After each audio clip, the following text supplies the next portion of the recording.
তোমাদের সাথে pudding recipe share করব। সো হ্যালো, আসসালামু আলাইকুম সবাইকে। পুডিং রেসিপি বানানোর জন্য প্রথমে আমার ক্যারামেল তৈরি করতে হবে। সেজন্য আমি একটি মোল্ডে 2 টেবিলস্পুন চিনি এন্ড 1 টেবিলস্পুন পানি নিয়ে সুন্দর করে ক্যারামেলটা রেডি করে নিয়েছি। তারপর লিকুইড মিল্ক হালকা কুসুম গরম করে নিতে হবে। তারপর একটা মিক্সিং বোলে হ্যান্ড উইচ দিয়ে ডিমটাকে ফোমি ভাব করে নিতে হবে।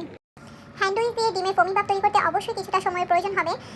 এরপর কুসুম গরম লিকুইড মিল্কটা আস্তে আস্তে করে ডিমের ফোমের সাথে মিশিয়ে নিতে হবে।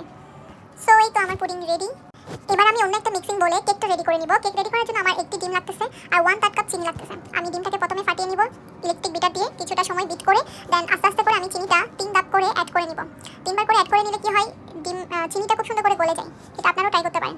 সো আমি অ্যাড করে নিয়েছি চিনিটা। এবার আমি শুকনো উপকরণগুলো ছেড়ে নিব। হাফ কাপ ময়দা, 1 table spoon cocoa powder, 1 table spoon baking powder নিয়ে আমি খুব সুন্দর করে ছেড়ে নিব। তারপর একসাথে মিক্স করে আমি ব্যাটারটা রেডি করে নিব। আমার ব্যাটারটা ঠিক এরকম হয়েছে। সো আমার কেকের ব্যাটারটাও রেডি হয়ে গেল।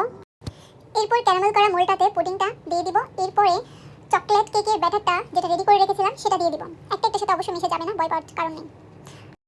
আজকে পুডিং কেকটা আমি চুলাই করে দেখিয়েছি, তোমরাও করতে পারো, কোনো প্রবলেম হয় না, খুব সুন্দর করেই হয়ে যায়। কিছুক্ষণ পরে তোমার পুডিং কেকটা হয়েছে কিনা চেক করবে একটা টুথপিক দিয়ে। টুথপিকটা যদি ক্লিন আসে মনে করবা তোমার পুডিংটা হয়ে গেছে। সো এটাই আমার ফাইনাল লুক ছিল পুডিংয়ের। দেখতে তেমন শুধু না হলো, মাশাআল্লাহ খেতে অনেক মজা হয়েছে আলহামদুলিল্লাহ। বাসার প্রত্যেকেও খুব প্রশংসা করেছে আলহামদুলিল্লাহ।